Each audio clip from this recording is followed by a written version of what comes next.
Hey y'all, welcome to Hillbilly Garage. I know it's been a pretty good bit since we got a video out.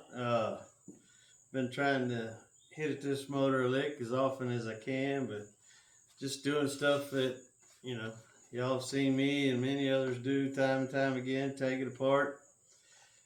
But I want to assure all of you that I did get this thing back in order. And when we saw it last, I actually did have the intake off of it. Even though I flipped it over and took the pan off so I could look at rod bearings and main bearings, because I wanted to see if I could figure out where this knock, rattle, ping, whatever it is that old fellow Larry was talking about. But I backed up, turned it over, took the heads off, and then I pulled the pistons out, took the crank out, and what I discovered is it's bored 30 over. The crank's turned, it's a 1010. And again, though, like we talked after I pulled a couple of those caps, none of the holes, the old galleys on the crankshaft were chamfered.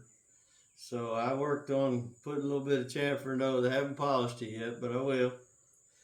So I went ahead and finished stripping this down to bare block so I could flush it all out. It really not too unclean. There was a little bit of sludge that was on the oil plugs and in the corners and stuff. Not too awful bad, but I still don't think that it was oiling good or as good as it should. And I haven't got my new bearings yet to check clearances on the new one. Not that that'll tell us what the old ones were. But like I said, without the chamfer on the holes and a fresh rebuild, maybe they were running too heavy oil. That's just me talking. But it just didn't look like it was oiling as good as it should have. And as I turned it, when I cleaned it all up, there was a lot of funky mud, pasty stuff around the water port jackets. Like maybe it had some stop leak or something in it. I kind of think maybe. But pretty sure I know where, if it had an antifreeze leak, which I'm pretty sure it did, because there was a broken bolt in a water pump. So, I forget which side it was. But anyway, there was only one bolt holding, and there was some of that crusty stuff around where the gasket was, so I'm pretty sure that it was losing antifreeze, and that's probably where it was losing it. But one thing I wanted to show, I should have took a picture of it beforehand, but on this main cap, there was a very significant lip right here. I mean, it was tall. I didn't measure it, but minimum 1/8, 3/16. From this deck is the original surface, but then there was a lip that set up all the way across here. And definitely that was surely not allowing oil to flow like it should, but you can see I took and I completely eliminated that lip. I went down in the hole. I rounded off this corner that lives right here in the casting. And then on the other side, where there's always a lip where the two drillings meet, right down in here, I dressed that up and got rid of that so that hopefully oil's gonna flow a little bit better. Then I cleaned up this oil galley over here on this side. If you'll come look, I chamfered out this hole where oil will be able to flow a little bit smoother, and then down above the oil filter I also chamfered that hole. Now today was cleaning day, because I also went through with my die grinder and I smoothed all of these edges. I broke all these lips, got rid of all that casting flash. I also did it around this side. I took and I lowered this opening so that oil will return out of the valley faster. I also lowered that one right there. And these return holes in the back were pretty good, actually. I didn't drill them, but I did dress the edges a little bit just to make sure that there wasn't sharp corners. And then I knocked these edges down just a little bit just to make them return faster. Even though in the racing world, they actually block those holes because the oil that goes through there goes off the edge of the camshaft and down onto the crank, and they say that costs you horsepower when the oil is slowing down your crankshaft. But the funny thing that I wanted to talk to y'all about today is you can see I knocked the expansion plugs, freeze plugs out. Now, I haven't done the ones in the back. I keep forgetting to do that before I hang it on the stand, but I will. I'll change them. Oh, before I get to that, we took this brush on a drill while it was outside with the pressure washer, and as my camera lady sprayed oil down, or water down into the lifter bores, I sent this brush all the way spinning through the oil galley. I'll plumb out the other side and back.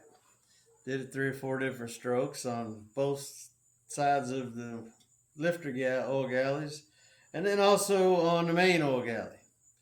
She just kept my brush soapy wet as I'd run it in, run it back out. And all that turned out really good and clean. I also sent it down in here, brushed that out.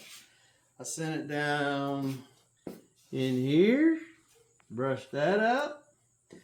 Wouldn't fit in that one, so I gotta get me a smaller one. But you can see plumb through that hole. It's good and clear. And we'll have to remember to put our plug back in there. But here's what I wanted to get to. Because I found this kind of funny, but kind of irritating as well. But as you can see, you got 1, 2, 3, 4, 5, 6, and then of course the 2 on the back that I have not changed yet. But when I was taking, I believe it was this one, because both of these back ones are very close to the outside of the cylinder bore. And more times than not, when you try to kick that plug at an angle to where one side will actually roll out something you get a hold of, well, it doesn't work. So when it goes down inside, then you end up trying to figure out how to get a hold of it without too much egg shape. And then of course you have to turn it to where your egg shape is the part you're trying to fit out through the hole. And it kept dropping down in there, and I kept having to fish it up and get a hold of it. Vice grips, pliers, screwdriver, everything under the sun.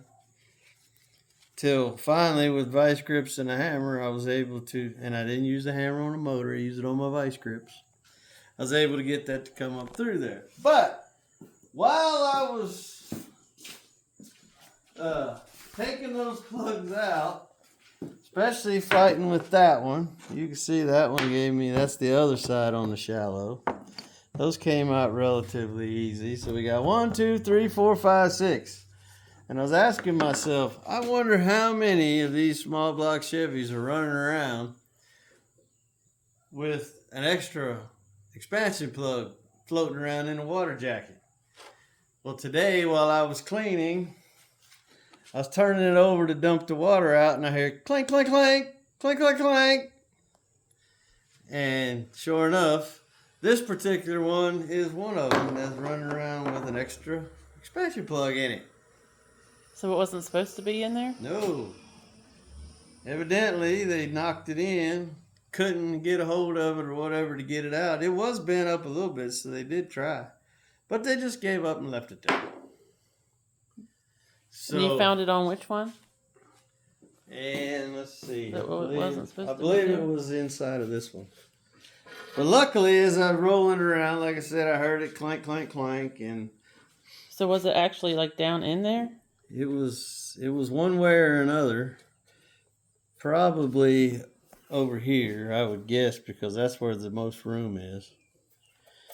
But when I turned it upside down, it came to here. Well, as I was rolling it around, it was moving back and forth until, fortunately, when I rolled it over, I could see it. I caught sight of just the edge of it.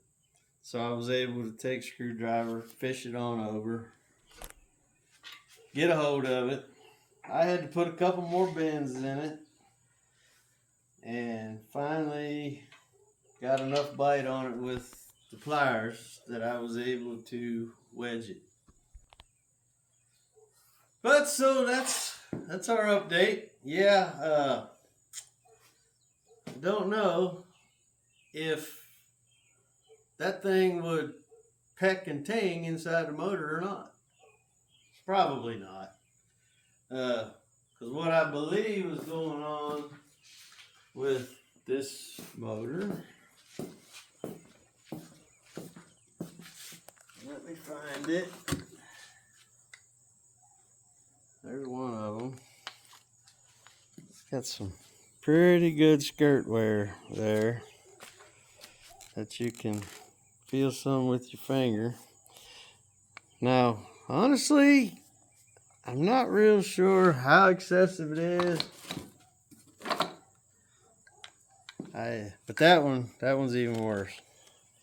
That's some pretty hefty wear. Those are the two that are the worst. The other one's pretty much, well, that's a little bit heavy too. But anyway, I ordered in some new pistons. So either we had a little bit too much tolerance on the rod bearing, which I kind of doubt actually. The wrist pins on these, I can't get them to move to where I can feel it by hand, but there's just something about the way they float. They seem a little loose.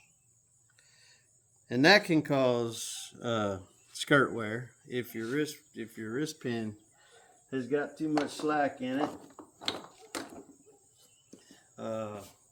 Worn bearings can also do it. Too much wall clearance obviously can do it, but this is a fairly fresh rebuild. This motor really clean inside. The water jackets pretty clean. They weren't all full of rust and gunk. So I ordered in some new pistons. Like I said, these are 30 overs, and the bearings are 10 over, under, depends on who you talk to. And as soon as I get all the parts together and get fella down the road here is going to put them pistons on rods for me, and then we'll be starting to go back together. But still pretty excited about this. It's still going to be a good motor. Putting together a short block for a guy, and we're going to run it in a truck, and we'll be covering that also later down the road. But I sure do appreciate each and every one of you. We do ask you to like and subscribe, share with all your friends. Make sure you check out our Facebook page, R&B Engine Revival, and keep in touch that way. But please subscribe, please share. We need to build up that subscriber list, because I'd like to get to 1,000 so we can do the Hemi LS Build-Off. And we're going to celebrate 1,000 subscribers by doing that. All right. Y'all have a good evening. We'll see you. Bye.